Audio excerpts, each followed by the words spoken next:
네, 기도하고 시작하겠습니다.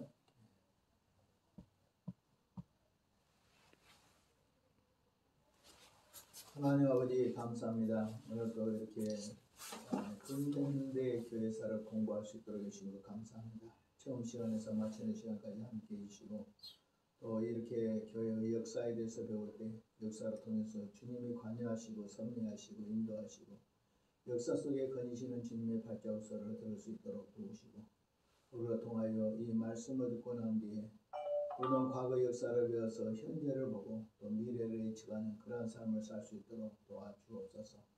역사의 주관자 되신 예수님 이름으로 기도하옵나이다. 네, 오늘은 제7강 미국의 대각성운동입니다. 미국의 대각성운동은 3번에 걸쳐서 일어납니다. 1차, 2차, 3차 이렇게 걸쳐서 일어나요. 각성운동이라면 다른 말로 말하면 부흥운동입니다. 미국의 대부흥운동이 일어난 사실에 대해서 말하고 있습니다. 먼저 1번 미국 교회의 대각성운동의 배경 경건주의 운동에서 즉 독일의 경건주의 운동에서 비롯된 18세기의 부흥운동은 영국과 그다음 미국에서 동시대에 이렇게 일어나기 시작했습니다. 독일의 경건주의자인 진센도르프가 1727년 모라비안 형제단을 창설해가지고 그 다음에 1738년 영국에서는 웨슬리로 말미암아 부흥이 시작했죠. 그러니까 웨슬리의 부흥은 모라비안 교도들의 영국의 경건주의자의 말기에 있었던 진센도르프가 이렇게 이끌어갔던 모라비안 교도들의 그 속에서 요한 웨슬러 목사가 거기서 교육받고 훈련받고 거기에 참여하면서 그 부흥운동이 다시 모라비안 성도교회 운동의 부흥운동이 영국에서 옮겨와서 영국에서 웨슬러를 통하여 부흥이 왔다 이 말입니다. 그리고 조나단 에드워드로 말미암아 미국의 부흥운동이 시작됐어요. 그래서 독일에서는 경건주의에서 영국에서는 웨슬레에 의해서 미국에서는 조나단 에드워드에 의해서 이렇게 부흥운동이 시작되었다 하는 겁니다. 이렇게 조나단 에드워드를 통해서 일어난 미국의 부흥운동은 영국에서보다 한 4년 앞에 1734년이었어요. 18세기 전반에 유럽과 미국에서 거의 동시대에 부흥운동이 일어난 것은 우연한 일이 아닙니다. 그러니까 독일에서는 모라비안 교도들을 통하여 그리고 영국에서는 웨슬러를 통하여 미국에서는 조나단 에드워드를 통해서 이렇게 부흥이 일어나는데 이것은 별개의 사건이 아니라 하나에서부터 독일에서부터 영국으로 미국으로 이렇게 연계되는 것이다. 그래서 우연한 일이 아니라 성령으로 통한 부흥의 불길이 여기 동시다발처럼 일어나지만 사실 독일의 모라비안 교도들로부터 이런 역사가 그다음 웨슬러로 통하여 또 웨슬러의 부흥운동과 함께 또 미국의 조나단 에드워드에 의해서 이런 부흥이 온 것이다. 이렇게 생각하면 되겠습니다. 이렇게 이제 부흥운동이 일어날 때 그 당시에는 어떻게 됐냐면 전 사회적으로는 세속적으로는 무신론이 가장 팽배할 때입니다. 그때가 바로 계몽주의자들이 일어나서 하나님의 존재를 부인하고 이성을 주장하고 하나님을 성경을 진리라는 데서 이성이 진리다 이렇게 말하고 신앙의 진리다 이런 것을 철학의 진리다 이렇게 하는 그런 아주 무신론이 팽배한 시대에 성령의 불길은 더 강하게 역사했고 부흥의 운동은 더 강력하게 일어났다 하는 것을 볼 수가 있습니다. 이러한 부흥운동은 좀 전에 말한 대로 계몽사조의 합리주의 사상에서 확산되었고 또 산업화로 통한 물질의 풍요에 추구하는 이 사회상황 속에서 일어났습니다. 다시 말하면 철학적으로는 계몽주의가 흐르고 있고 또 세상적으로도 한편으로는 산업화되면서 산업혁명이 일어나면서 물질의 풍요를 노려고 그래서 이성이 강한 이성으로 통한 철학 사상이 굉장히 팽배하고 그 다음에 또 산업화됨으로 말미암아 물질이 풍요해지고 이러한 시대에 교회는 타락이 쉬운데 이런 타락이 쉬운 이 속에서 성령의 부흥운동이 일어났다 하는 겁니다. 바로 그때야말로 침체해가는 교회를 각성시키고 도덕적으로 타락해가는 사회를 쇄신하는 성령의 역사가 일어나는 것이 영적 각성운동입니다. 미국에서는 18세기 전부터 20세기 이르기까지 세 차례의 이 대각성운동, 부흥운동이 일어났습니다. 18세기에서는 미국에서는 교회에 속한 여러 사람들은 오늘 소수였습니다. 그러던 것이 부흥운동 전에는 소수였는데 19세기에 들어서 교회의 부흥운동으로 통하여 큰 역사가 일어났어요. 미국의 부흥운동은 칼빈주의적인 그런 부흥운동이 시작됐습니다. 이제 나중에는 변질이 돼가지고 알미니안적인 그런 부흥운동으로 연결되지만 초창기의 부흥은 칼빈주의 신학의 부흥운동이었습니다. 18세기의 대부흥운동은 오늘 뉴 잉글랜드의 오늘 미국의 오늘 부흥운동에 초점이 됐습니다. 다시 말하면 미국의 독일의 경건주의 운동이 그 다음에 영국의 웨슬리안 운동으로 그리고 그 웨슬리안 운동과 함께 미국에서는 조나단 에드워드를 통해서 미국의 대각성 부흥운동이 일어났다 하는 겁니다. 두 번째로 오늘 미국의 교회의 각성 운동을 보여주는 제1차 부흥운동입니다. 제1차 각성운동. 제1차 각성운동은 지도적인으로 역할한 사람은 조나단 에드워드하고 그의 두 제자 벨라미 그리고 호킨스 이 두 사람입니다. 그러니까 미국의 대부흥운동 결국은 조나단 에드워드로 통하여 그리고 그에게 속한 제자 2명 멜라미와 그 다음에 홉킨스로 연결됩니다. 이러한 미국의 부흥운동이 널리 퍼지면서 활기를 띠기 시작한 것은 1740년 조지 히필더가 두 번째로 미국을 방문해서 순회 설교를 하면서 시작됩니다. 그러니까 미국의 부흥운동이라는 것은 결국 보면 영국하고 관계 있어요. 제일 영국은 독일하고 관계가 있고 독일에서는 물론 경건주의란 부흥운동이 있고 말기에 그 다음에 진센도프 백작이 부활해서 모라비안 교도들의 부흥운동이 일어났지만 여기 부흥운동이 바로 에슬러와 히필드로 통해서 이루어져요.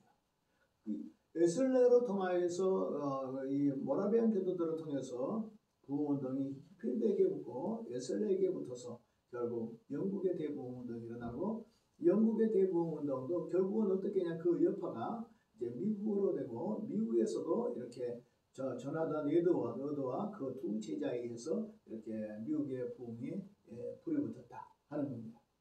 그리고 그 시기가 어디냐 그러면 조지 히필더가 그러니까 영국의 부흥운동의 웨슬러와 쌍벽을 이룬 주자인 칼빈주의 감리교 운동자 조지 히필더가 미국을 순회하면서 부흥회를 인도했거든요. 집회를 쭉 인도하는 가운데 히필드의 뜨거운 성령의 불이 오늘 미국에 불이 붙었어요. 특별히 조나단 에드워드 목사님께 와서 집회를 했어요. 히필드가 그래하면서 이런 부흥운동이 더욱 불씨가 강하게 일어났다 하는 겁니다. 그러면서 오늘 여기에 부흥운동이 히필드로 통해서 일어났는데 계몽주의 사상과 대치하는 가운데서 널리 파급되었고 1763년 절정을 달했습니다. 이 기간은 영국의 잉글랜드 식민지 즉 미국의 13주는 더욱 부흥의 불이 붙었어요. 미국에서 부흥의 운동을 향해서 대각성 운동이라고 칭합니다. 존 웨슬러는 알미니우스의 근거한 부흥운동을 일으켰다면 조나단 에드워드는 칼빈주의에 근거한 부흥운동의 선구자입니다. 영국에서 일어난 요한 웨슬러의 부흥운동은 알미니안 부흥운동이다. 그러나 미국에서 일어난 대각성 부흥운동 그것은 조나단 에드워드로 통해서 일어났는데 그것은 칼빈주의 부흥운동이다 라고 말할 수 있습니다. 칼빈주의 설교자인 이렇게 된 것은 칼빈주의 설교자인 영국의 조지 히필더가 7번이나 미국을 방문했다고 해요. 7번 방문하면서 부흥운동을 이렇게 집회하는 것마다 성령의 불이 붙었는데 이 미국의 성리에 우리 칼빈주의로 붙은 것은 칼빈주의자 조지 히필드가 오늘 미국에서 집회를 하면서 이렇게 되었다. 그리고 이러한 것이 또 칼빈주의자 조나단 에드워드로 통해서 이러한 부흥의 역사가 일어났다 하는 겁니다. 히필드가 미국에 처음 방문한 것은 1738년이었습니다. 그리고 1739년에서 1741년에 그가 두 번째 미국에 방문했을 때 뉴잉글랜드, 오늘 미국에서 시작된 부흥운동은 미국 전역으로 부흥운동이 확산됐습니다. 그래서 오늘 이 조지 히필드가 미국에 여러 번 방문한 가운데 이 두 번째 방문에서 이런 부흥이 붙었다는 겁니다. 그보다 먼저 조나단 에드워드는 뉴잉글랜드 지방에서 막연하게 시작한 알미니언자들을 반대하기 시작했고 1734년 오직 믿음으로 말미암는 칭의를 주장했습니다. 그러니까 알미니언스들은 알미니안주의 사람들의 신앙 이런 영국에는 부흥의 그런 운동이었고 또 히필드의 칼빈주의 부흥 운동인데 오늘 미국의 이렇게 칼빈주의 부흥 운동은 조나단 예술로도 이렇게 부흥을 연결을 했지만 거의 실패했어요. 그리고 칼빈주의자 히필드가 미국의 집회를 인도하면서 그 다음 조나단 에드워드가 연결되고 에드워드의 두 칼빈주의자에 의해서 오늘 미국의 부흥의 불이 붙었어요. 그래서 미국의 부흥의 불은 칼빈주의 부흥의 불이다 하는 겁니다. 1차 대각성 운동은 1763년에 절정을 이루었습니다. 미국 안에서 대각성을 하나님의 역사로 볼 것인가에 대해서 여부가 많았어요. 조나단 에드워드가 1741년 예일 대학교의 개강예배 설교에서 하나님의 영들을 분별하는 역사를 강조했습니다. 에드워드는 예일 대학교 출신으로서 부흥 설교가로서 타고난 회중교회 교인입니다. 회중교회 교인이라는 것은 교회의 권한이 회중에게 있다 하는 사람들이 회중교회인데 이런 사람들은 주로 청교도주의자들이고 그렇게 된 것은 영국의 국교인 성공회나 그렇지 않은 카톨릭은 감독주의 정치인데 오늘 이 사람들은 감독주의 정치에 대해서 반항을 하고 반대를 하고 회중주의를 따라갔던 사람입니다. 오늘날 회중주의 교회가 오늘날 교회로 말하면 침례교 같습니다. 그의 설교운동을 통해서 교인 수가 늘어나는 경향을 크게 바꿔놓지는 처음에는 못했지만 그러나 교회 각성을 시켜서 교회로 하여금 고등교육을 장려하고 선교에 임수들어간 데 공헌했습니다. 이러한 부흥운동을 가리켜 복음주의 운동이라고 하는데 엄격한 칼빈주의 전통에서 오늘 이탈한 이런 것이 이제 나중에 미국의 부흥운동 속에서는 나타나고 있습니다. 그러나 에드워드와 그의 제자들은 칼빈주의에 충실하려고 했으므로 그들을 가리켜 일관성 있게 칼빈주의자라고 말합니다. 그러니까 에드워드와 그 다음에 그 두 제자에 의해서 일어난 부흥이 칼빈주의에서는 조금 벗어나가는 칼빈주의자는 약간 벗어나는 에슬러적인 그런 기가 있었지만 그러나 전체적으로 볼 때 그들을 향해서 칼빈주의라고 한다. 이렇게 생각하면 되겠습니다. 그들은 인간이 구원을 받는 것은 인간의 의지에서 구원을 받는 것이 아니라 오직 하나님의 의에 의해서 구원을 받는다 라고 하므로 칼빈주의적인 주장을 말합니다. 이것이 또한 자연신론과 대항하는 그 무기가 되었고 자연신론은 영국에서 일어난 무신론의 운동과 같아요. 왜냐하면 하나님의 천지 창조는 있지만 하나님의 역사를 섭리하는 것을 믿지 않아요. 그래서 인간의 섭리는 이 우주에 대한 운행은 사람에 의해서 하는 것이지 하나님의 것이 아니다. 창조의 하나님을 믿지만 섭리 하나님을 믿지 않는 이 자연주의자는 잘못된 것을 미국에서는 오늘 오직 예수를 믿음으로 구원을 받는다는 조나단 에드워드와 그 두 제자의 부흥운동이 1차 부흥운동이 이러한 자연신학에 대해서 강한 반발하는 그들을 향하여 그들의 주장을 이겨내는 그러한 계기가 됐다 하는 겁니다. 그 다음에 이어서 2차 부흥운동입니다. 1차 부흥운동이 웨슬러와 조나단 에드워드와 두 제자에 의해서 칼빈주의 부흥운동이었다. 그리고 이런 부흥운동은 계몽주의를 깨뜨리고 그리고 자연신론자들을 이겨내는 그런 부흥운동이었고, 부흥운동은 수적으로는 크게 부흥을 하지 못했지만 그들을 향하여 오직 칼빈주의 전통에 의해서 교회의 고등교육을 장려하고 또 교회가 각성시키는 그런 운동은 크게 했다. 그러나 순적으로 큰 부흥의 운동은 1차 각성운동 때는 일어나지 않았다 하는 겁니다. 거기에서 2차 각성운동입니다. 이때는 이제 교회에 부흥운동이 일어나고 전도운동이 일어났습니다. 2차 각성운동은 미국에서 뉴잉글랜드에서 일어났는데, 이 각성 부흥운동은 교회의 부흥과 그다음 전도와 교회 개혁을 수반했습니다. 그러니까 교회가 부흥되고 사람 심령들이 변화되고 그 다음에 전도가 돼서 수적으로 늘어나고 그 다음에 교회가 개혁되는 그런 일들이 일어났으니까 부흥운동에서 교회를 크게 부흥시키는 그러한 운동이라는 것은 2차 대각성에서 일어났다, 이렇게 생각하면 됩니다. 조나단 에드워드의 그 손자인 디모데, 그리고 나다니엘 테일러, 그 다음에 에베네 테일러, 그 다음에 라이든 피치, 이런 사람들이 이제 2차 대각성의 부흥운동의 선구자들이었습니다. 여러 설교자들이 태수회라면서 집회를 마치는 태수회라고 하는데, 태수회에서 집회를 인도하던 거기에 참여한 사람들이 죄 씻음을 받음을 경험하게 되고 이때 억제할 수 없는 감정을 경험하게 됐습니다.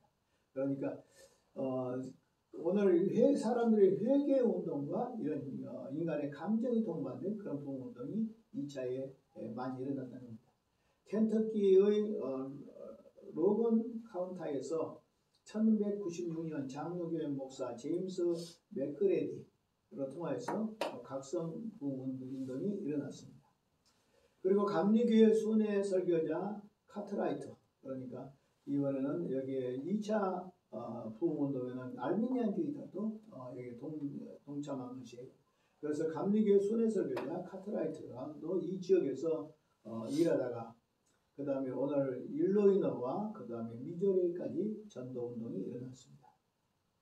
1801년 켄터키의 버번 카운티에서 열린 케임리지의 부흥회도 실로 큰 역사가 있어요.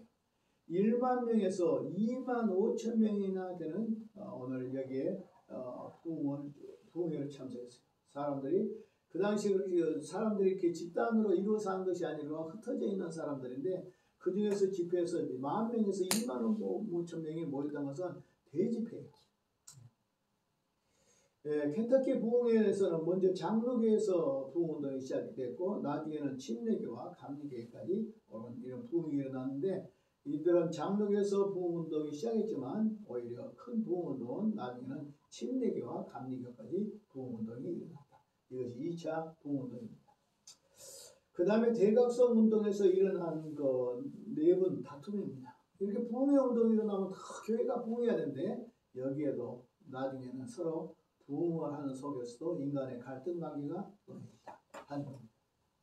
장로교에서는 장로교가 이렇게 뒤지게 된 원인은 장로교에서는 질서의 혼란을 조금이라도 유인하지 않고 있었어요. 많은 결신자가 생길 때 오늘 문제는 장로교는 어떤 제도를 철저히 땄단 말이에요. 그러니까 그 당시에는 공부를 하면 어디서는 만약에 영국 가서 공부를 한다. 그러면 장로교 선교사들은 영국 가서 공부를 해가지고 만수를 받아가지고 미국에 돌아와서 목사를 해야 되니까 거기 가는 사람도 작고 거기서 공부하는 순간에는 영향을 못 미치고, 그러니까 목회자의 결핍. 사람들은 수없이 많이 돌아왔는데 그들을 관리할 수 있는 목회자들이 없었다.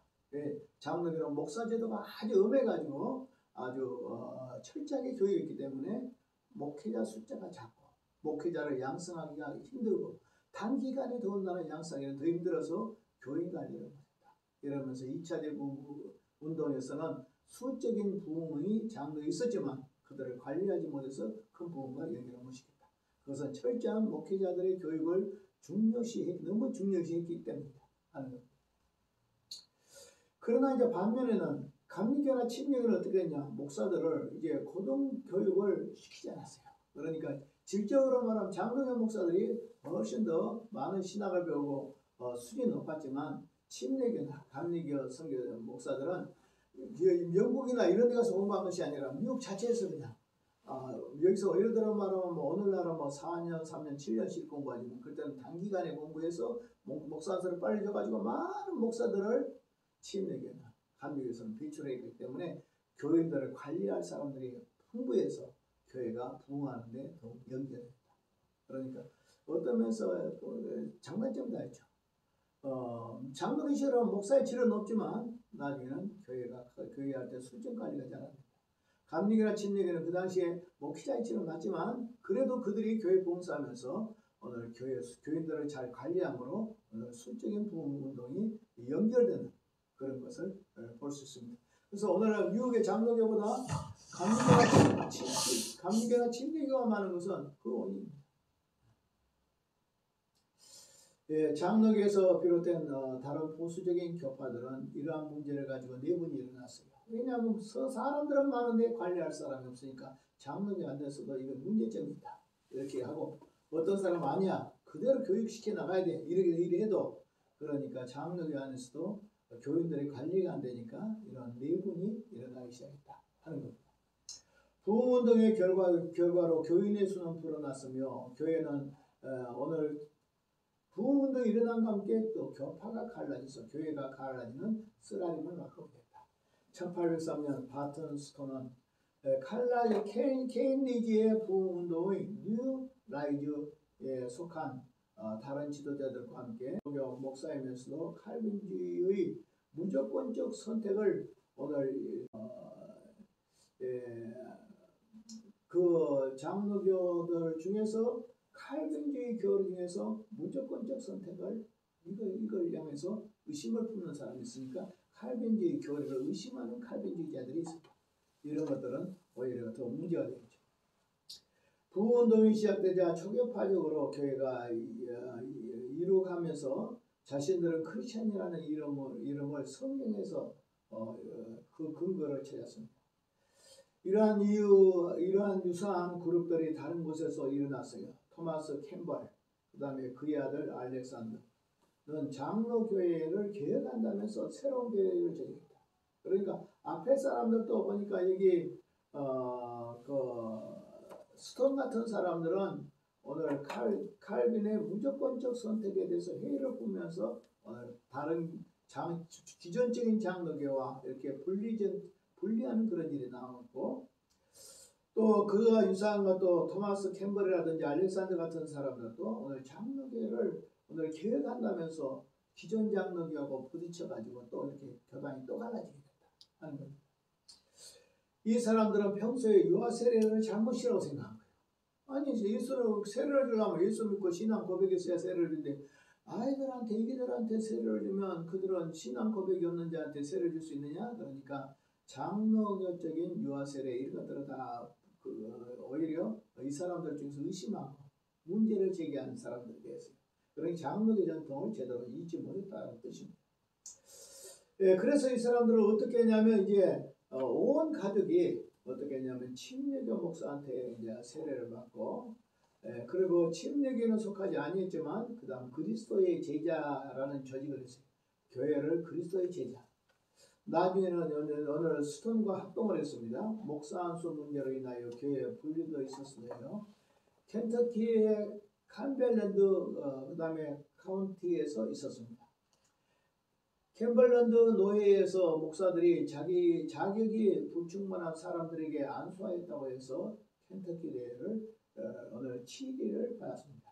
그러니까 그 부흥운동이 일어날 때 이제 그 교인들을 감당하기 위해서 목사들을 세웠는데 그들이 온전하게 공부하지 않는 사람들을 세웠다. 이렇게 해서 그들을 향하여 문제를 삼았다. 그래서 그들이 치료를 받다. 그러자 노예 안에 내분운동이 일어나서 내분운동이 일어났고 여기에 지지하는 한편 이중예정을 반대하는 교인들의 목사들이 1810년에 캠벨랜드 장로교를 조직했어요. 그러니까 지금까지 보세요. 장로교에서 분열한 사람들은 기존적인 장로교 교리를 의심하는 사람들. 제일 먼저는 무조건적 선택을 의심하는 사람들. 그 다음에 또 보면 유아 세례를 향하여 의심하는 사람들. 이런 사람들, 이런 사람들이 이제 교회를 계획한다. 또 부흥 운동 속에서 이들이 기존 장로교를 통해서 이탈해 나와가지고 분리 교단을 세웠다 하는 겁니다. 예, 또 이 분리한 이단 교단 교회를 세운 것이 또 장로교에서 문제를 삼은 건 뭐냐면 기존 교회에 대한 문제. 처음에는 무조건 선택, 그 다음에 유아 세례, 그 다음 세 번째는 뭐냐면 이중 애정을 받는 거. 이중 애정이 뭐냐면 하나님께서 선택할 때 선택과 유기가 있어요. 근데 선택은 구원받기로 택한 사람들이 선택이에요. 근데 유기는 그대로 버려두는 거예요. 버려두는 거. 안 믿는 사람은 지옥 가게 그대로 버려두는 거고 유기예요. 그 다음에 믿는 사람들은 구원받기로 정해놓은 거 선택이에요. 그러니까 유기와 선택과 유기. 선택도 하나님 작정이고 유기도 하나님 작정이거든요. 그러니까 하나님의 이중의정, 하나님의 이중작정을 이들이 부인한 사람들이 오늘 장로교에서 이탈해가지고 부흥운동 속에서 다른 교단들을 이렇게 격파를 세웠다 하는 겁니다. 이와 같이 캠프 집회에서 열려 수많은 사람들이 신자가 되었으며 약 10년 후에는 부흥운동을 독점했다. 그러니까 장로교에서 부흥운동이 분명히 일어났잖아요. 칼빈주의자들이 일어났지만 나중에 장로교 안에서 자꾸 내분이 일어난 것은 부흥운동 속에서 자꾸 장로교의 기존 교리를 자꾸 의심한 사람들. 한 사람들은 이 하나님의 무조건적 선택은 맞냐? 의심한 사람. 그 다음 유아 세례가 맞냐? 하고 의심한 사람. 그 다음에 하나님께서 택자는 선택하기로 하나님께서 예정을 하되 택자를 예정하고 그 다음에 불택자는 버리기로 예정했다. 이중 예정을 부인한 사람들이 생겼는데 이 사람들을 통해서 교회가 시끄러지고 교단이 시끄러워서 장로교는 부흥의 큰 부흥운동을 맛보지 못하고 있었다. 부흥운동 속에서. 그러나 오히려 감리교나 이런 데서는 이제 계속 부흥운동이 일어나가지고 10년 후에는 부흥운동에 독점을 누가 했냐? 감리교가 있다. 그러니까 오늘날 감리교가 장로교보다 미국에 많은 건 그런 이유가 있어요. 자, 이러한 부흥에 참가한 사람들 가운데 유명한 사람은 누구냐? 이 찰스 핀이라는 사람입니다. 찰스 핀은 신학적인 문제가 많습니다. 이 사람. 우리 장로에서 어떤 목사님들을 좋아하는 사람들도 있지만 이 사람은 뭐냐면 부흥운동이라는 것은 조나단 에드워드나 이런 사람들은 절대 하나님의 주권 속에서 부흥이 일어난다. 이런데 핀이 납니다. 찰스 핀은 인간이 무엇을 준비하면 하나님이 거기에 부흥을 보신다. 그러니까 인간과 인간의 수단과 방법 플러스 하나님의 역사 그것으로 말미암아 부흥이 온다. 그래서 부흥이 올라오면 무엇을 준비해야 된다. 이렇게 하면서 하기 때문에 부흥을 하나님 주권보다도 부흥을 하나님의 인간편에서 어떤 준비와 거기에 하나님의 역사 이 두 가지로 봐요. 어떤 사람들은 알미니안주의자들은 맞겠죠. 그렇지만 우리 칼빈주의자들은 그를 배척합니다. 그 사람이 장로교에 속한 사람이에요. 찰스 핀이가. 그런데 뭐라고 말한 줄 아십니까? 이 찰스 핀이를 말해서 뭐라고 하냐면 칼빈 없는 칼빈주의자라고 합니다. 칼빈 없는 칼빈주의. 그러니까 장로교는 장로교지만 칼빈주의 장로교가 아니다 하는 거예요. 그래서 저도 찰스 핀이 자서전을 읽었거든요. 또 부흥운동 책도 몇 권 봤어요.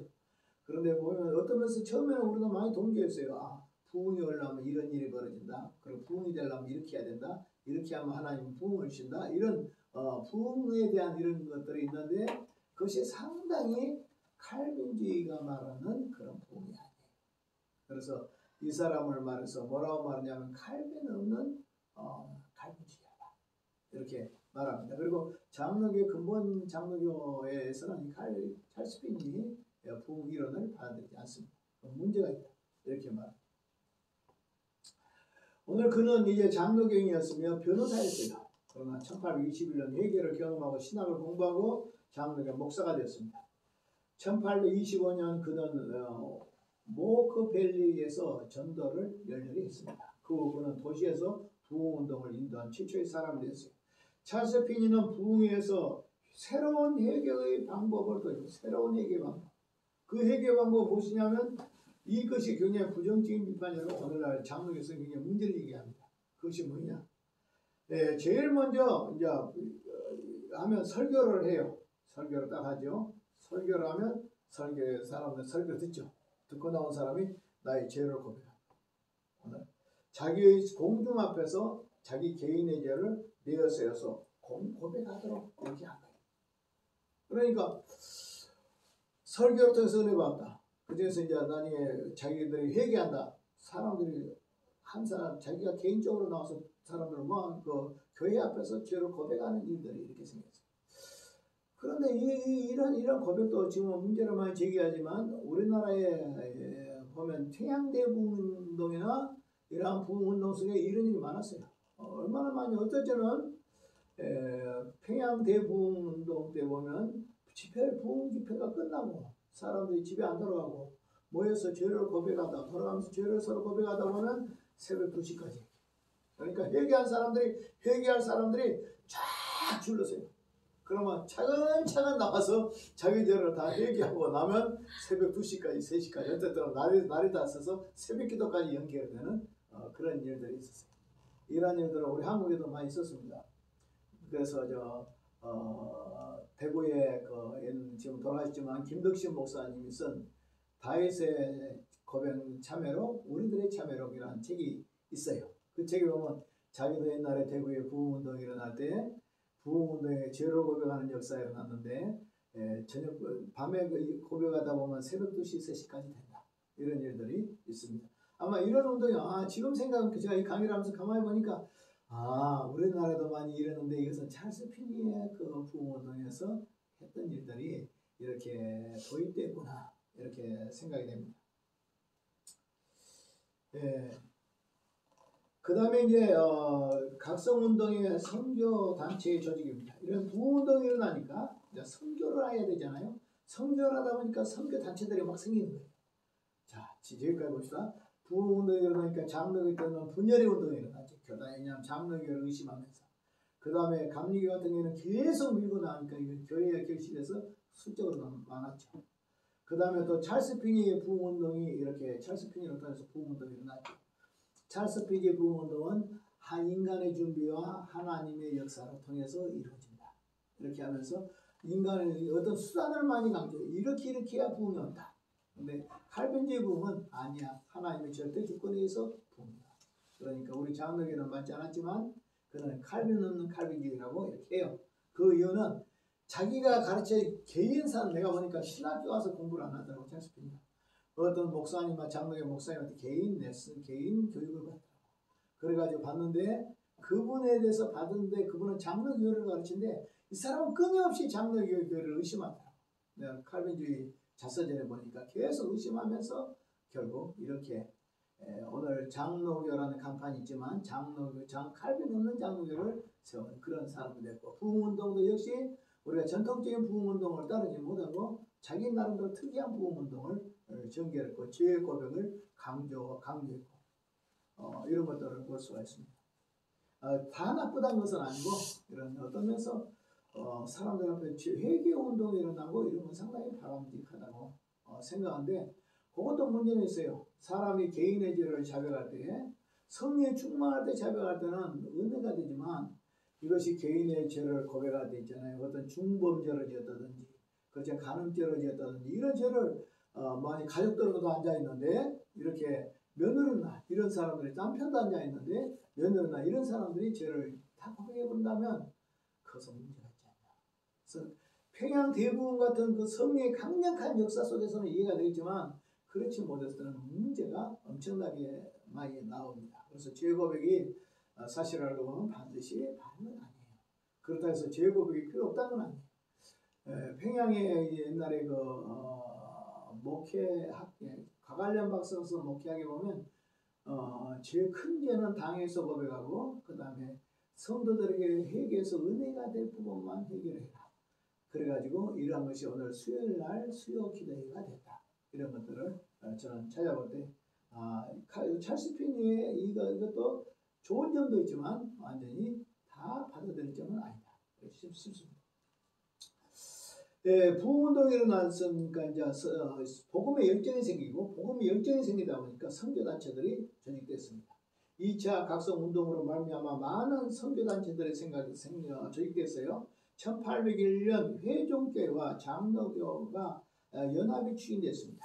회종교회와 장로교가 연합이 추진된 후에 여기에 비슷한 기관들이 세워졌는데 1826년 뉴욕에서 미국 내지 선교회가 출발했습니다. 그러니까 1826년에는 뉴욕에 미국 내지 선교회가 창설했습니다.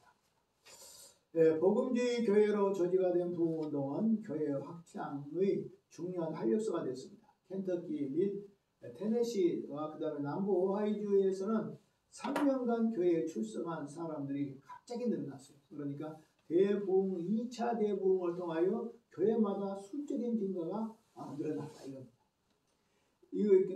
교파 교회들이 성장하는 일에 기초가 됐습니다. 주로 침례교와 감리교는 이러한 발전에 의해서 적극까지 극적인 부흥이 일어났어요. 장로교는 극적인 부흥을 못했는데 오히려 장로교는 부흥운동이 장로교로부터 시작했고 칼빈주의로부터 시작했는데 나중에는 이것이 침례교나 그 다음에 감리교의 대부흥을 가져왔다. 2차 부흥운동 그렇습니다. 장로교 목사 가운데서는 여기에 반발하는 사람들이 있었어요. 무슨 말이냐? 부흥운동이 뭐 필요하냐? 이 사람들이 있었어요. 이 사람들 원래 있어요. 잘못됐다는 거 아니에요. 어떤 면에서 막 부흥회를 해가지고 막 사람들이 회개하고 은혜 받을 때 좋아. 근데 은혜가 떨어지고 다시 옛날 상태로 돌아가고 거기에 또 사람들이 문제가 생기잖아요. 뭐 예를 들어 죄를 다 고백해놨다. 어떻게 다 감당할 거예요? 그런 문제. 그러니까 부흥운동이 일어나면 사람이 막 처음에 바꿔주면 끝까지 바꿔주고 해야 되는데 은혜가 떨어지면 옛날로 돌아버렸다. 그러니까 아이고 이건 그 일시적인 역사야. 그것보다 우리가 차근차근 예배드리고 은혜 받고 은혜 받는다는 거 아니죠. 예배드리고 은혜 받고 잔잔한 속에서 우리가 교회를 섬겨서 하나하나 부흥되는 것이 좋지. 어느 날 부흥운동을 해가지고 설교를 해서 막 교회가 뒤집어져가지고 그 다음에 막 수적으로 확 생겼다가 막 이래가지고 막 갈등관계 놓이고 또 치가지고 싸늘하게 되고 이거 안 된다. 이 사람도 맞아요. 이것도 부흥의 한 교회는 맨날 부흥만 해도 부흥도 안 돼. 그런데 이거 나도 어느 정도는 맞다고 생각해요. 그러나 나의 생각의 구심점은 그것보다도 하나님의 섭리의 역사는 부흥운동을 통해서 부흥회를 통해서 각성운동을 통해서 역사할 수 있다. 그리고 놀라운 역사도 경험하고 기적도 경험하고 체험도 경험하고 은혜도 경험하고 부흥운동도 하고 전도도 하고 이런 대각성운동은 교회 안에서 일어나야 됩니다. 특별히 힘써야 되지 않겠냐. 그래서 저는 부흥운동 반대자가 아니고 부흥운동의 운동을 저도 주장하는 사람인데 부흥운동주의자는 아닙니다. 부흥운동주의자는 부흥에다 평생을 것은 교회가 아닙니다. 교회는 한 교회 담임 목사가 있으면 담임 목사를 통해서 차근차근 점점 성화되고 점점 믿는 사람이 많아지고 점점 건실해지는 것이 가장 안정적이지. 부흥회를 어떤 유명한 목사를 데려다 부흥회를 하고 그래가지고 막 순간적으로 각성운동이 일어나고 그런 다음에 나중에 그 반대 여파가 안 좋은 여파도 있을 수 있는데 그런 부흥주의로 가면 안 된다. 그러나 나는 부흥운동 자체는 저는 원하는 겁니다.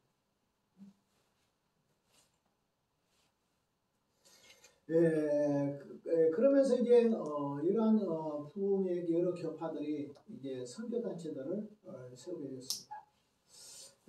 이런 선교단체에서 수적으로 막 부흥되고 그랬는데 질적으로도 부흥되고 회개와 운동도 일어났는데 장로교 목사들 가운데서는 이런 부흥주의를 반대하는 사람들이 있고 그러므로 이런 부흥주의를 반대하다 보니까 다른 데는 막 일어났는데 자기는 침체돼서 계속 있어서 이 2차 대각성은 어떤 장로교에서는 오히려 성장이 둔화되고 교회가 부흥이 둔하였다. 그러나 오히려 침례교나 감리교에서는 더 큰 부흥이 일어났다. 그 다음에 각성운동의 결과와 또 대리입니다. 이렇게 부흥운동이 일어나서 안 싸워야 되잖아요. 또 부흥운동이 또 싸워. 인간들은 뭐하면 싸워. 그래서 대립과 분열이 일어났습니다. 부흥운동의 또 하나의 결과는 대립과 분열로 조장하는 일이었다. 그 가운데 장로교회가 가장 큰 피해를 입었는데 장로교가 문제는 많고, 자, 미국 장로교는 위에서 기술한 바와 같이 부흥운동에 냉담한 부파, 그 다음에 부흥운동에 참여한 신파가 있었다. 그러니까 미국의 장로교 안에는 부흥의 필요 없어. 우리는 그냥 목회를 하고 찬찬하는 말씀이라고 찬찬해서 성령 인도로 가서 이렇게 살면 돼 하는 부흥운동을 반대하는 부파니까 그 사람들의 세력이 또 적지 않았다는 뜻이죠. 심판은 뭐냐? 우리도 침례교처럼 우리도 감리교처럼 이런 부흥운동이 일어나야 돼. 원래 부흥은 우리 장로교에서 시작했잖아. 그리고 칼빈주의자들이 있잖아. 그런 것을 아는 심판들이 있었다. 그래서 오늘 여기서 특별히 회중교회는 이에 상응하는 올드라이츠와 뉴라이트의 또 분열이 있었어요. 그 은혜를 받았던 이제 회중교회에서도 싸워. 회중교회는 침례교나 이런 교회거든. 이쪽에서도 보니까 두 파로다 나. 성령 원래 열심히 있다 보면 서로 교회를 주장하려고 하거든. 너무 열심히 지나쳐가지고.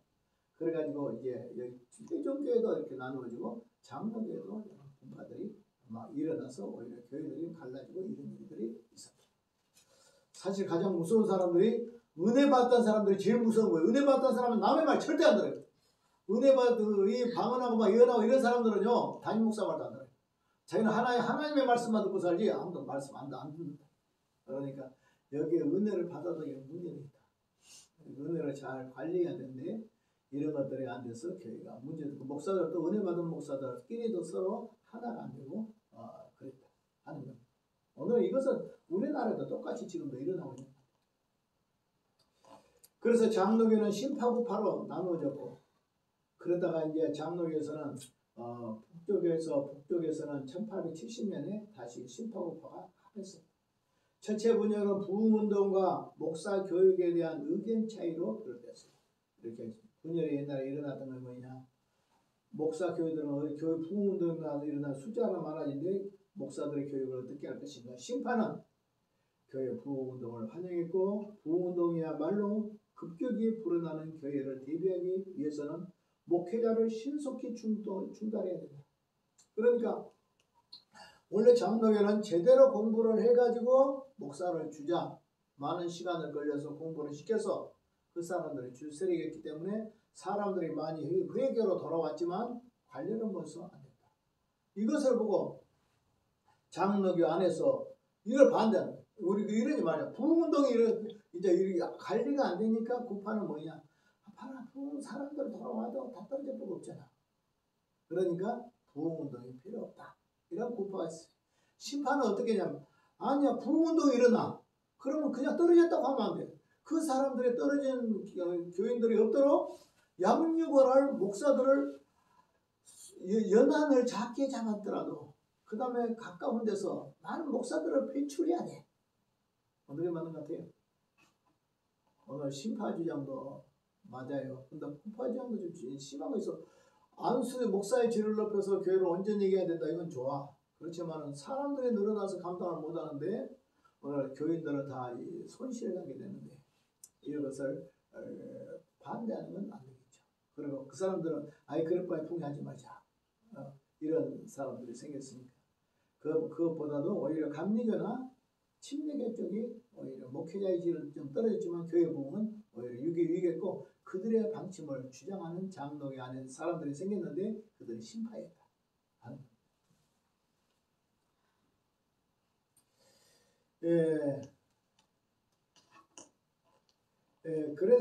그래서 이제 이러한 정책 차이로 통해서 심판은 급격히 불어나는데 반해서 구파는 줄어들었어요. 그러니까 사람들의 부흥운동을 안 일어나고 냉랭해지고 그러니까 그 사람들은 대부분 구파들은 그냥 교회가 침체되고 그런데 심파들은 장로교 심파들은 부흥운동을 하면서 사람들의 안수들을 막 빨리주고 해서 하니까 그들은 침례교나 감리교처럼 막 부흥운동이 일어나고 사람 숫자도 늘어나고 이랬다 하는 것을 말하고 있습니다.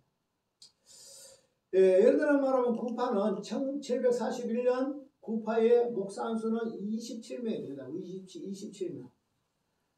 그런데 1758년 그러니까 한 7년 뒤에 목사가 더 줄어들었어요. 23명. 교회가 처음에 한 10몇 년 전에는 목사 수가 27명이었는데 한 18년이 지난 뒤에 구파교회들 부흥을 운동을 반대하는 구파들의 교회들을 보니까 목사도 줄어서 23명으로 27명이었어. 반대로 심판은 1745년에 목사 한 수 받은 사람들이 22명이었는데 보세요. 그 다음에 13년 1758년에 목사의 수가 73명이 났어요. 교회가 불어나니까. 그러니까 역시 부흥운동이 일어나야 되고 부흥운동 속에서 예수 믿고 구원받은 사람들을 관리하는 목회자들이 많아져야 되고 그 다음에 어떤 질도 중요하지만 그들을 관리할 수 있는 목사들을 세우는 것이 더 중요했다. 그래서 원칙적으로는 장로교 그 사람들이 맞지만 구파가 맞지만 심파위장이 더 효율적이고 현실적으로 맞아떨어진다 하는 겁니다. 오히려 구파는 더 냉랭해지죠. 왜냐하면 줄어들 때 단순 막 늘어난대. 여기는 줄어들면 이쪽에서 늘어나면 늘어난 쪽에서 힘이 더 나고 줄어든 쪽에서 더 낙심돼 가지고 더 안 되지. 감리교 부흥운동입니다.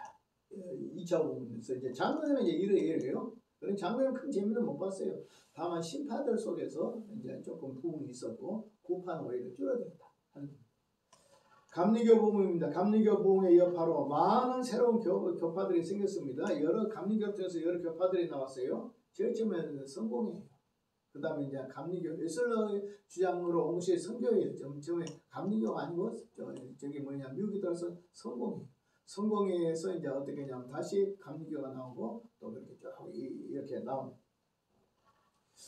그래서 오늘 여러 교파 가운데 감리교는 1784년부터 이러한 부흥이 일어났습니다. 처음에는 어려움이 많았어요. 감리교가 1800년대에 볼티모어에서 열린 연회에서 부흥을 경험하는 역사가 일어났습니다.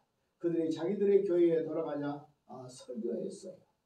그런데 희한하게도 온 교회가 설교를 듣고 사람들이 부흥하는 일이 일어났어요. 설교에 대한 소식을 보고 그 다음에 그들이 부흥운동에 동참한 사람들이 성령의 불을 받아가지고 다시 말해서 다시 자기 교회가 하니까 자기 교회들이 다 불이 붙었다. 19세기에 시작된 무렵에 서부의 감리교에서는 백인이 2622명, 흑인이 179명. 그러니까 생각해 인종 차이가 엄청나죠. 흑인들은 별로 없어. 전부 백인들만 훨씬 한 10배도 더 많아. 그러니까 인종의 차별이 있었다는 뜻이지. 이렇게. 그랬는데 19세기 초에는 그랬는데 1812년에 백인들이 얼마나 늘어나 버렸냐 그러니까 2622명에서 얼마예요? 29,093명.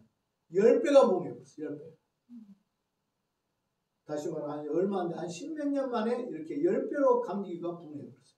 부흥운동. 흑인들도 179명이 1648명이 됐어요. 1830년에 교인의 숫자가 얼마나 불어났냐 그러니까 17만 5천 명. 그러니까 엄청나죠. 처음에는 2천몇 명 정도 된 것이 그 다음에 좀 지나서는 2만 9천 명, 3만 명 같이 되더니 나중에는 얼마나 한 1830년대는 교인의 숫자가 17만 5천 명으로 불어났다. 그 가운데 인디언들도 2천 명이나 흑인들도 1만 5천 명이나 이렇게 부흥됐습니다.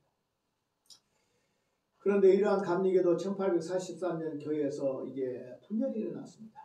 감리교는 미국에서 가장 큰 교세를 가진 교회가 되었습니다.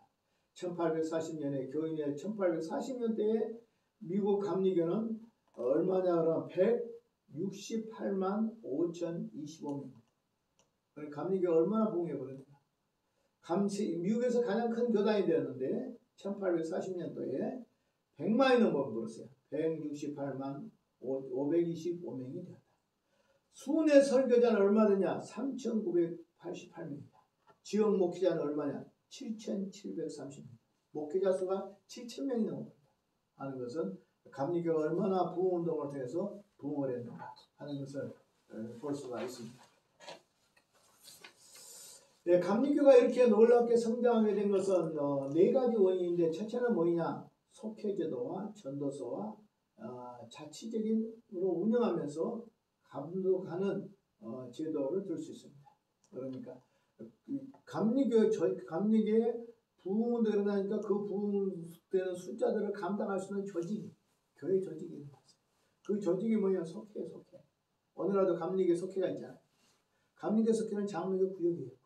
구역하고 똑같아요. 속회인데 그 속회가 알고 보면 에슬러부터 왔고, 에슬러는 어디서 왔냐? 모라비안 교도에서. 모라비안 교도에서 온 제도를 에슬러가 맡고 지금까지 이어져서 오늘 감리교 속회가 이렇게 존재를 하는데, 이들의 속회 제도, 그 다음 전도서, 그 다음에 자치의 운영, 이렇게 하면서 오늘 이런 부흥이 왔다.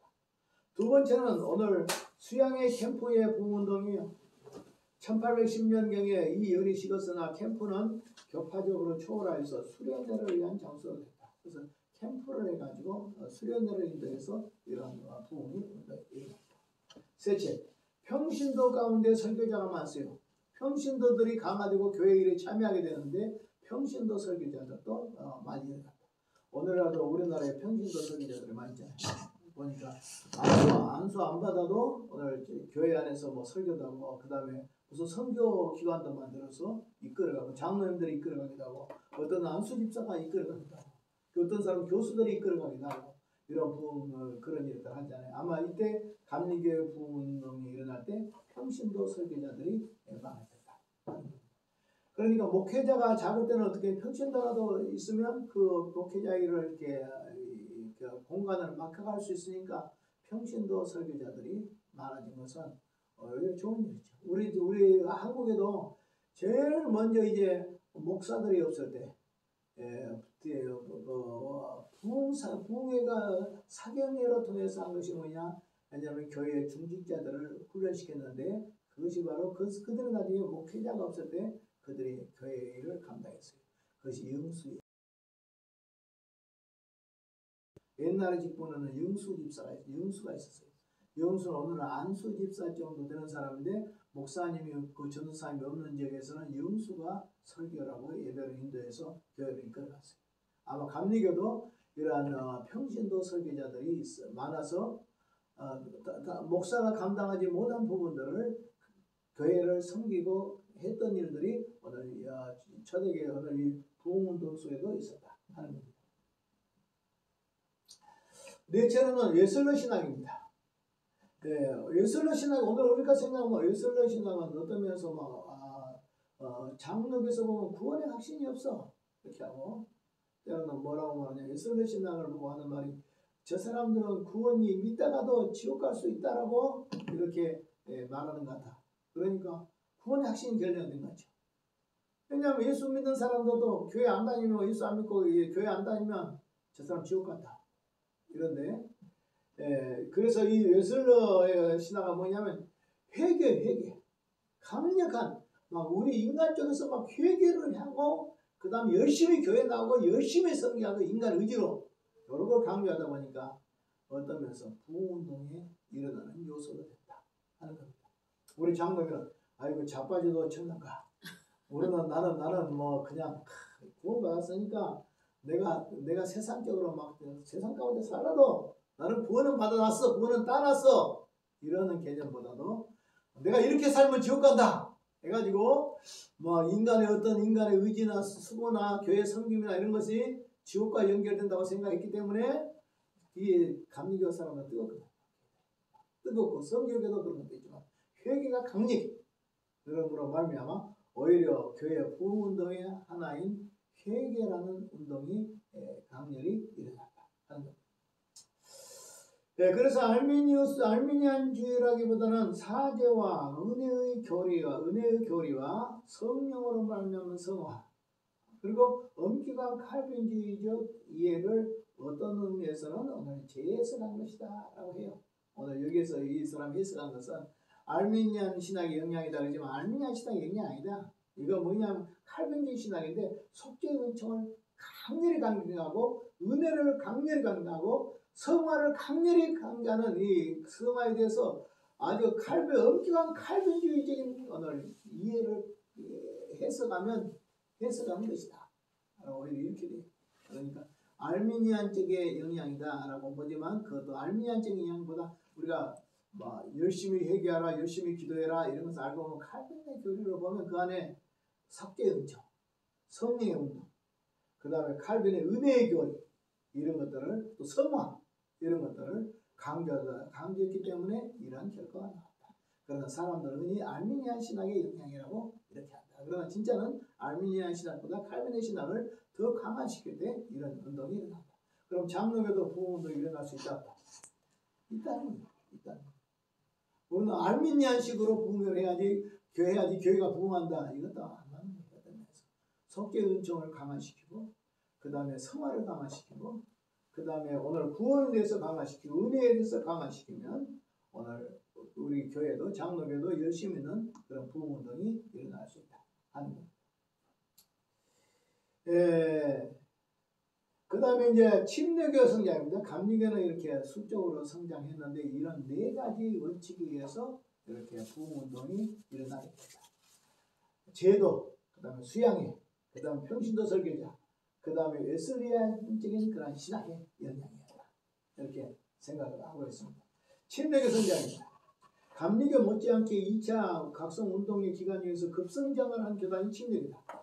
오늘 이 혁명시대에 침례교는 분리주의 침례교의 성장으로 결세가 되고 확장됐다. 오늘 침례교회 안에서도 분리주의가 있는데 분리주의 침례교가 성장했다. 이 말입니다. 뉴잉글랜드 오늘 미국의 칼빈주의의 침례 교도들이 세력을 연합해서 수적으로 부알미니안주의 침례교를 압도했다. 그러니까 침례교도 보니까 알미니안주의 침례교가 있단 말이에요. 그런데 오히려 칼빈주의 침례교들이 더 강하게 일어나고 더 부흥의 선구자가 되니까 이들은 묻혀버렸다. 그래서 사실 알고 보면 알미니안주의가 부흥한 것처럼 보이는데 그렇지는 않아요. 오늘 여기도 보니까 칼빈주의 침례교와 침례교의 부흥의 원동력이 됐다고 써있잖아요. 그러니까 우리가 생각할 때 알미니안 침례교가 그렇지 않은 인간의 열심을 강조하니까 그런다고 생각하는데 그게 아니라 오히려 칼빈주의 침례교들이 강력할 때 오늘 교회가 더 견고해졌다. 이렇게 생각하면 오늘날도 그런 것 같아요. 오늘날도 뭐 감리교도 대형교회들이 많이 있잖아요. 또 침례교도 대형교회들이 많이 있어요. 그러나 그것은 어떤 그 알미니안의 신학의 영향보다도 하나님의 은총과 하나님의 주권적인 섭리에서 그런 부흥이 일어난다. 오늘 침례교도 알미니안 침례교도 있었는데 새로운 칼빈주의 침례교들이 더 부흥운동을 일으키면서 그들의 알미니안주의 침례교들을 그들을 완전히 압도해버렸다. 그러니까 오늘 침례교 안에도 어느 나라도 칼빈주의도 있고 알미니안주의도 있어요. 감리교도 보면 지금은 거주는 다 알미니안주의지만 옛날에는 칼빈주의 감리교도 있었어요.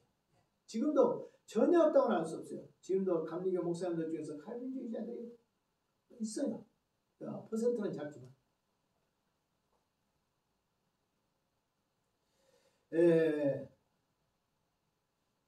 1740년에 뉴잉글랜드에서 25개의 침례교가 있었어요. 그러니까 부흥하기 전에 1740년도 뉴잉글랜드 미국에서 전체적으로 25개의 침례교밖에 없었어요. 로드 아일랜드와 그 다음에 매사추세츠에서 11개씩 그리고 코네티켓에서 3개 침례교. 그래서 침례교 숫자가 아주 작았죠. 1740년도에 침례교가 25개밖에 없었으니까.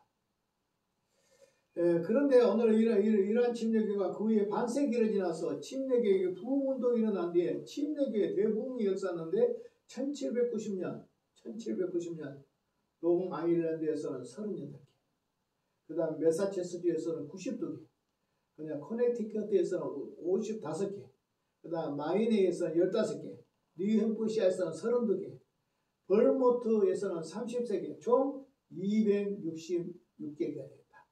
그러니까 한 50년 전쯤은 교회 전부 다 25개 교회가 부흥운동이 일어날 때는 바로 얼마 일어났냐 그러면 10배 이상 일어났다. 10배. 그러니까 25개 교회가 그 다음에 부흥운동이 일어난 뒤에 침례교회는 266개가 됐다. 한 10배 이상 됩니다. 하는 겁니다. 1740년도 침례교회 그 반수만이 칼빈의 신학을 따르고 있었으며 그 다음에 1790 그러니까 한 절반 정도 칼빈주의라는 뜻이죠. 1790년도에 대다수 침례교회가 오늘 이 신학을 고수했다. 그러니까 1790년 그러니까 1740년도 칼빈주의 침례교 목사들에 의한 부흥이 한 50년이 지난 뒤에 보니까 오늘 1790년대 침례교회 다수의 침례교회들이 다 칼빈주의입니다. 그러니까 칼빈주의 신학이 알미니안 신학을 압도했다. 이렇게 보였습니다. 2차 각성 운동을 통해서 침례교회는 엄청난 개선으로 발전할 수 있었다. 2차 각성 운동을 통해서 침례교회 교인의 수에서 회중교회, 감독교회, 장로교회로 능가해버렸다. 그리고 미국에서 제2의 교단이 됐다. 부흥운동을 통해서 큰 부흥을 맞이해서 가장 큰 부흥을 맛보는 데가 감리교. 이번에 전부 에지버리 대학에서 작년인가 2월달에 막 부흥운동이 일어나 있잖아요. 그게 감리교. 거의 주기적으로 일어나. 부흥운동. 그러니까 그런 여파가 오늘까지 있는 것 같아요. 지금 아무리 막 무신론이 강하고 그 다음에 세상이 타락하고 그래도 하나님의 성령의 역사는 지금도 일어나고 있다. 이렇게 생각할 수 있어요. 물론 에지버리 교회 그 학교의 문제가 뭐 반대한 사람들도 있는데 그러나 박영규 교수의 충신대 박영규 교수의 주장에 의하면 성경적인 부흥이다. 이렇게 말하고 그 악평한 사람들은 그 부흥에 대해서 어떤 이해를 못해서 어떤 그렇게 편견을 가질 때 그렇게 된 것이다. 이렇게 말하고 있습니다. 이러한 유리한 입장은 침례교의 전통에서 침례교 전통을 전적으로 부정하지 않으면서 감리교 부흥신학을 수용했다. 이들은 침례교의 신학 그걸 인정하고 그 다음에 감리교의 부흥신학을 한 처음부터 칼빈주의 침례교들과 알미니안 침례교회들에 의해서 조직된 그러니까 교회가 두 침례교 안에 칼빈주의 침례교, 알미니안 침례교가 있었다. 미국 침례교는 1801년에 켄터키에서 분리주의 침례교들과 다른 침례교들이 연합하면서 알미니안과 칼빈주의 교회가 서로 융합하는 방향으로 갔다. 그러니까 오늘날도 똑같은 것 같아요. 오늘 침례교 목사들 중에서 알미니안주의도 있고 칼빈주의도 있는 것은 그때 미국의 침례교가 부흥운동이 일어난 뒤에 알미니안 침례교와 칼빈주의 침례교가 연합을 해가지고 형성되어 있기 때문에 그 영향이 지금까지 우리나라에도 있지 않는가 이렇게 싶어요. 침례교는 오랫동안 군소교단으로 존재해왔으나 대각성 운동을 거치면서 남부에 특히 버지니아에서 급성되었다. 1790년 켄터키의 전체 인구가 73,677명인데 침례교는 단지 몇 명이냐 그러니까 3,105명에 불과했다. 전체 인구가 73,000 정도인데 침례교 교도들은 3,100명 정도. 그러니까 아주 작은 교단이었다.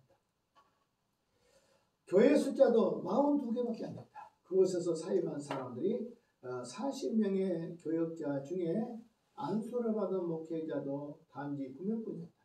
10년이 지난 데서 1803년 켄터키의 침례교인의 숫자는 1380명이었다. 그러니까 많지 않아서 조금만 했다. 전체 침례교에서는 1812년 기준으로 할 때 켄터키를 포함해서 172,972명 그러니까 부흥운동을 겪고 난 뒤에 침례교들이 늘었는데 켄터키 주에서 포함해가지고 172,000명입니다. 엄청난 부흥입니다. 교회는 몇 개나 됐냐 그러니까 그 당시에 교회가 42개가 얼마나 됐냐면 2,164개. 그러니까 얼마나 큰 부흥이 침례교회. 부흥운동이 일어나기 전에 42개밖에 없어 42개밖에 없었는데 부흥운동이 일어났는데 부흥의 교회 숫자가 1,164명이니까 100배나 돼요. 100배나. 그래 부흥이 필요해요. 부흥 필요해. 부흥에 했다고 반드시 부흥이 되는 건 아니지만 하나님의 부흥, 섭리의 특별한 역사에서 할 때 이렇게 42개의 교회가 부흥 운동에 겪으면서 100배나 늘어났다. 42개 교회가 2164개가 됐다. 대단한 거죠. 네, 목회자도 얼마냐 그러니까 1605명이나 됐다. 목회자도 숫자도. 침례교가 가장 급성장한 지역은 켄터키주다. 6페이지로 가서. 네, 켄터키주에 1790년에 42개에 불과했다. 교인의 숫자가 1820년에 491개로 오늘 켄터키주에서는 10배가 성장했다. 부흥운동을 펼치면서. 교인 숫자도 3,105명에서 31,689명이다. 그러니까 여기도 보니까 10배, 교인들도 10배나 많다. 괜찮아요. 오늘 부흥운동이 일어나고 나니까 교인들이 10배가 늘어났어. 교회는 100배가 늘어나기도 하거든. 침례교의 급성장한 것은 감리교의 영성과 개인의 핵심을 강조했다. 감리교회처럼 소명만 각인되면 정기 교육이 없어도 열심히 있는 평신도들의 목회자를 받아야 된다. 감리교가 한 것처럼 소명만 있다면 사명만 있어 그러면 평신도들도 목회자로 기용했었다. 장로교 성장입니다. 그러면 장로교는 이제 가만히 있는 게 아니라 장로교도 나름대로 성장했다는 거죠.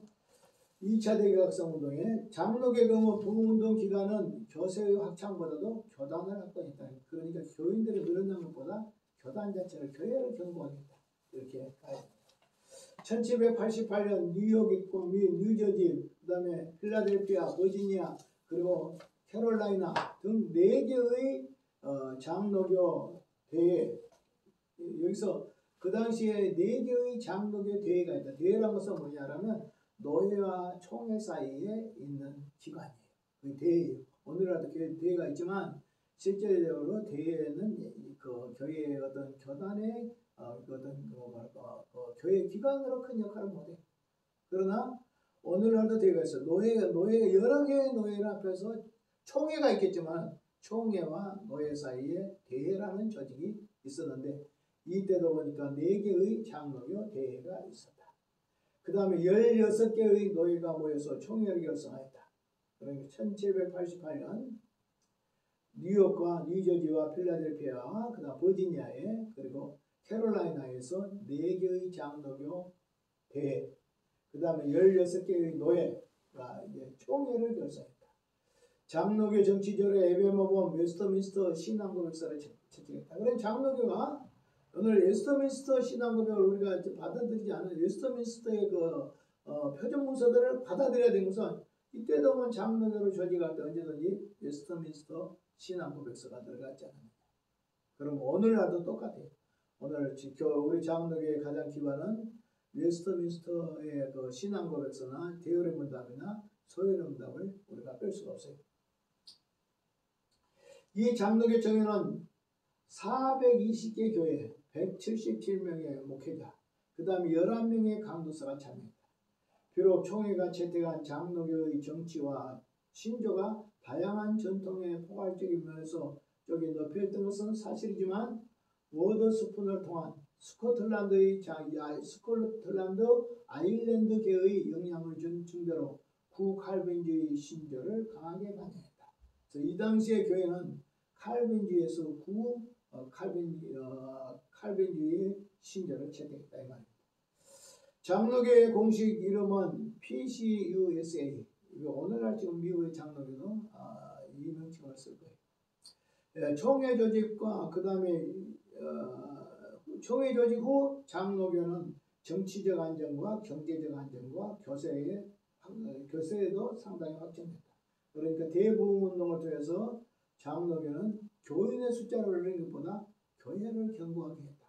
이렇게 말하고 있습니다.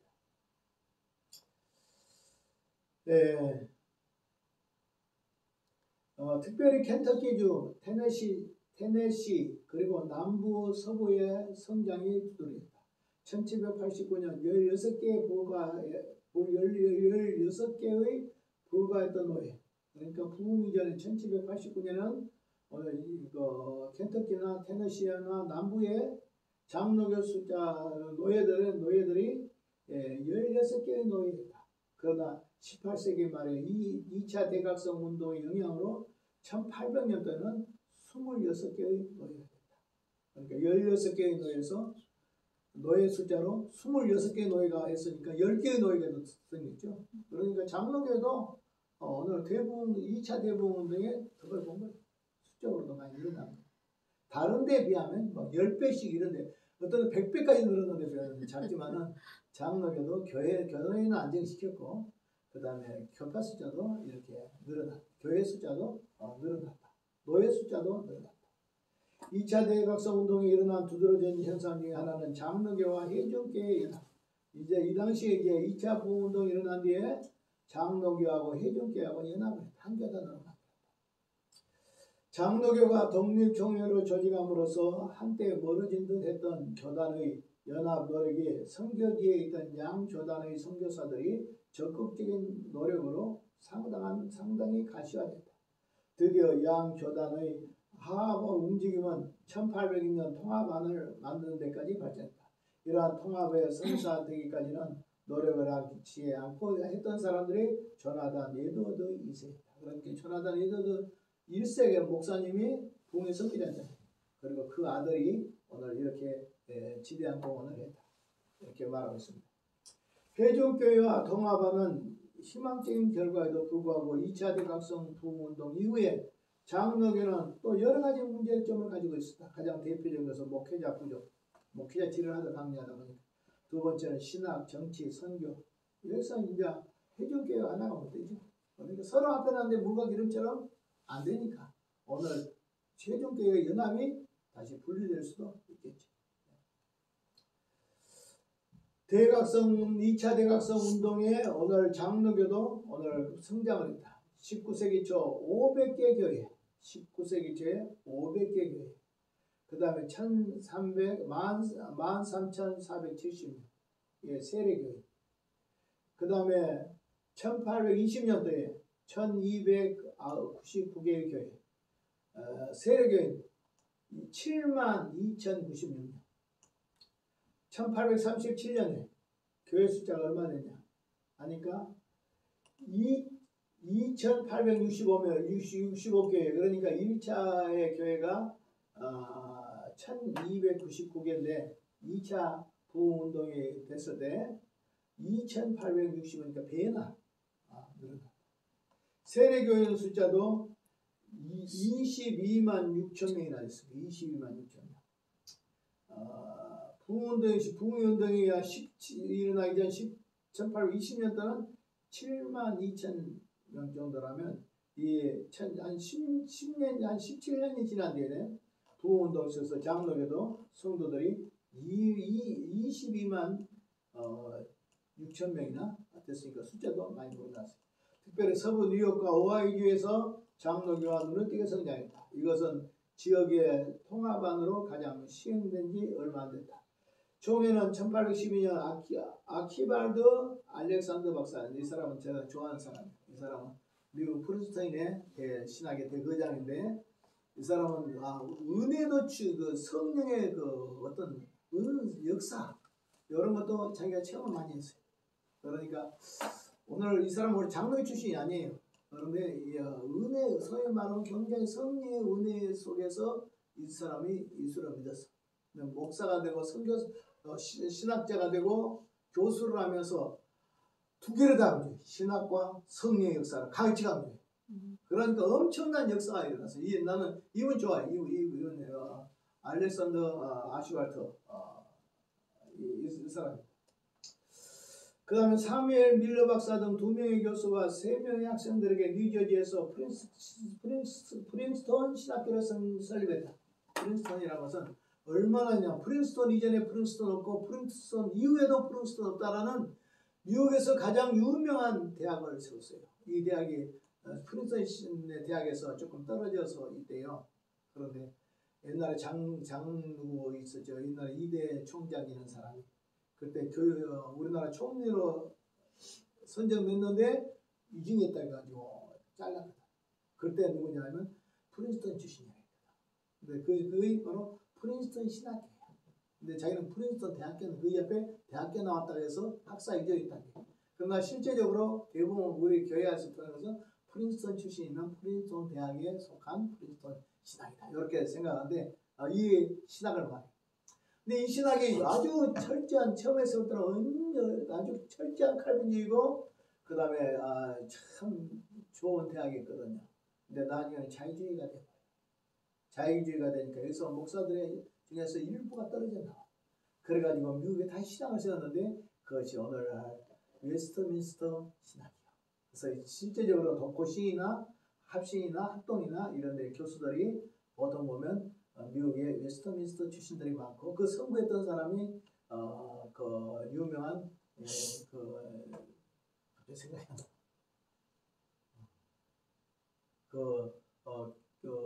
그 교수가 나와서 이렇게 메이천 교수가 나와서 신학을 세웠어요.